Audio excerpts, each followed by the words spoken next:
ধরুন রাত ২টা, পুরো ঢাকা শহর ঘুমিয়ে আছে। হঠাৎ মাটি যেন ঢেউ খেলতে শুরু করলো। বাড়ি, ব্রিজ, টাওয়ার সবকিছু দুলে উঠল অস্বাভাবিক শক্তিতে। কারণ ঢাকায় ঘটছে এক অকল্পনীয় ঘটনা, 10 মাত্রার ভূমিকম্প।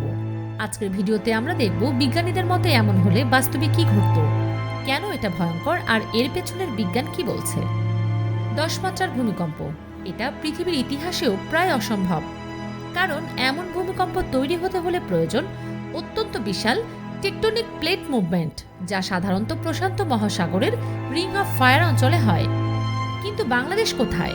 আমরা আছি ইন্ডিয়ান প্লেট আর ইউরেশিয়ান প্লেটের সংযোগস্থলের কাছে, যেখানে হিমালয় গঠনের শক্তিশালী চাপ কাজ করছে।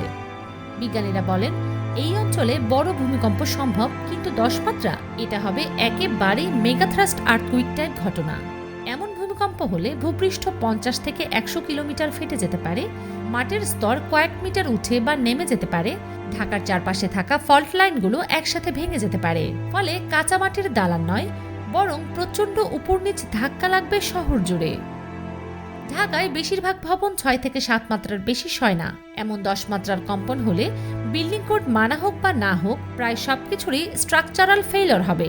বিজ্ঞানী ও ইঞ্জিনিয়ারদের হিসেবে এমন হলে 80 থেকে 90% বিল্ডিং আংশিক বা সম্পূর্ণ ধসে পড়বে।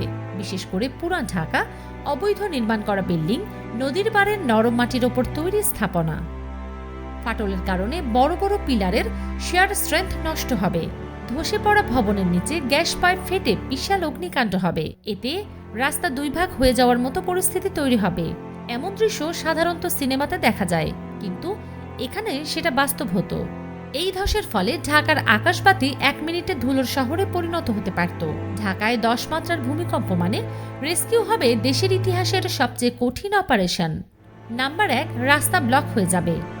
ভবন ধসে পড়ে গাড়ি উল্টে গিয়ে গাছ পড়ে রেস্কিউ টিম ঘটনাস্থলে পৌঁছতেই পারবে না।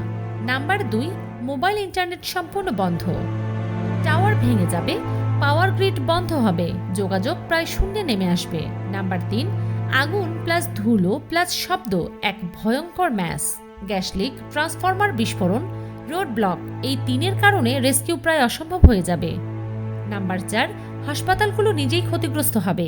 বাংলাদেশের হাসপাতাল ভবনগুলোর বড় অংশই ভূমিকম্প প্রতিরোধী নয়। হাসপাতাল ভেঙে গেলে রেস্কিউ আরও ধীর হবে। নাম্বার 5, আন্তর্জাতিক সাহায্য প্রয়োজন হবে।